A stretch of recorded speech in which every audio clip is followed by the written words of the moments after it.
2024 বৰ্ষৰ grade 3 grade 4ৰ বাবে most important কেইটামান জিকে লৈ আহিছোঁ। ভিডিঅ'টো স্কিপ নকৰাকৈ চাই থাকিব। বেছি পলম নকৰি ভিডিঅ'টো আৰম্ভ কৰোঁ। প্ৰথম কোৱেশ্চনটো হৈছে অসম সাহিত্য সভাৰ প্ৰথম সভাপতি কোন আছিল?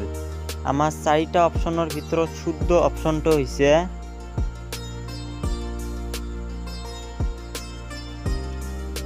পদ্মনাথ গোহাঞিবৰুৱা। 2 নম্বৰ কোৱেশ্চনটো হৈছে অসমত কিমানখন ৰাষ্ট্ৰীয় উদ্যান আছে?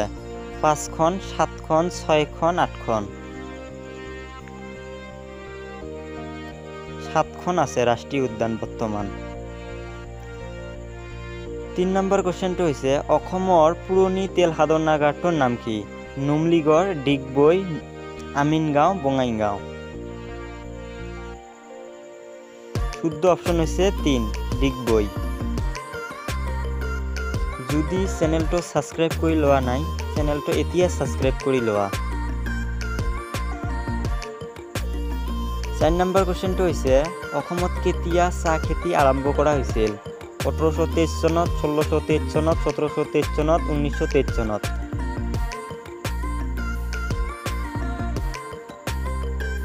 1823 চনত প্ৰথম চাহ খেতি আৰম্ভ কৰা হৈছিল। এতিয়া 5 নম্বৰ কোৱেশ্চনটো হৈছে অসমত কোনখন জিলাত আটাইতকৈ বেছি জনসংখ্যা আছে? নগাঁও, ধুবুৰী, যোৰহাট, শিৱসাগৰ। 4টা অপশ্যনৰ ভিতৰত শুদ্ধ অপশ্যনটো হৈছে